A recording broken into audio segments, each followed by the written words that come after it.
Nolan. I'm a member of the campaign to stop killer robots. I've just been speaking at an amazing panel here organised by the Irish Council for Civil Liberties, their Tech for Right, Tech for Good panel. I spoke with Ramy Raoof from Amnesty International, who told amazing stories about what he does to protect campaigners and activists, and also David Carroll, who is the man who sued Cambridge Analytica and subject of the recent The Great Hack movie.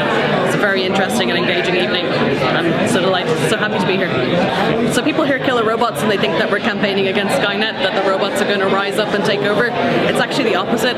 We're worried that people, militaries right now, are building robots that have considerable autonomy, which means that they get to decide when and where they will attack humans or human-occupied structures or vehicles.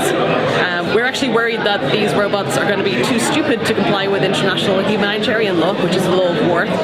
We're worried that there's going to be destabilizing. We think that it will increase the power of rich nations to go to war against poor nations without facing any political repercussions at home. And we worry that it centralizes power potentially in the hands of very few people. Like you could have one person who could command hundreds or thousands of autonomous robots. So all of these things are very worrying. This is a real problem, and it's, we have weapons like the Israeli Harpy drone and like the Russia T-14 Armata tank. They're out there right now.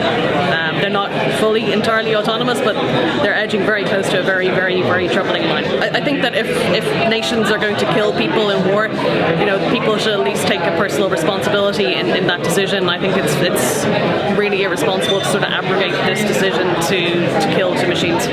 So we are here tonight to discuss different issues around the intersection of technology and human rights, from big data to autonomous weapons to AI to big data gathering and its privacy implications. And it's organized by the Irish Council for Civil Liberties. I'm a technologist. I'm from Egypt, and I work on privacy and security issues within human rights NGOs. I help the activists to understand the landscape of surveillance and censorship, and how can they learn better tech and behavioral change to improve their security and privacy. We organize trainings, workshops, audits for NGOs, policy making, different engagements around privacy and security. We're at the Irish Council for Civil Liberties event in the center of Dublin tonight, talking about issues related to data and privacy and freedom and democracy. And it was a really interesting panel to be on with two other panelists who were looking at these issues from their own angles, whether they be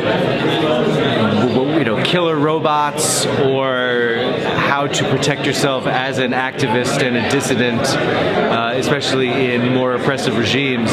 But it was important to be here in Dublin and to be here in Ireland, which serves as an important role in the EU as the sort of epicenter of regulation of tech companies, because they're based here. And so it turns out, for example, that the Irish Data Protection Authority is in charge of Facebook. So the role of Ireland's position in holding companies accountable for the EU is massive. So it's an important place for these discussions to be having, and the people who are here working in the industry realizing Ireland's key role in this discussion globally. Obviously, the US has limited tools at its disposal, whereas the EU has tools that it's willing to use, and so it's an exciting time for accountability and tech. So even though Facebook and Google are based in Silicon Valley, they are become these dominant platforms for all of advertising around the world, including for political advertising.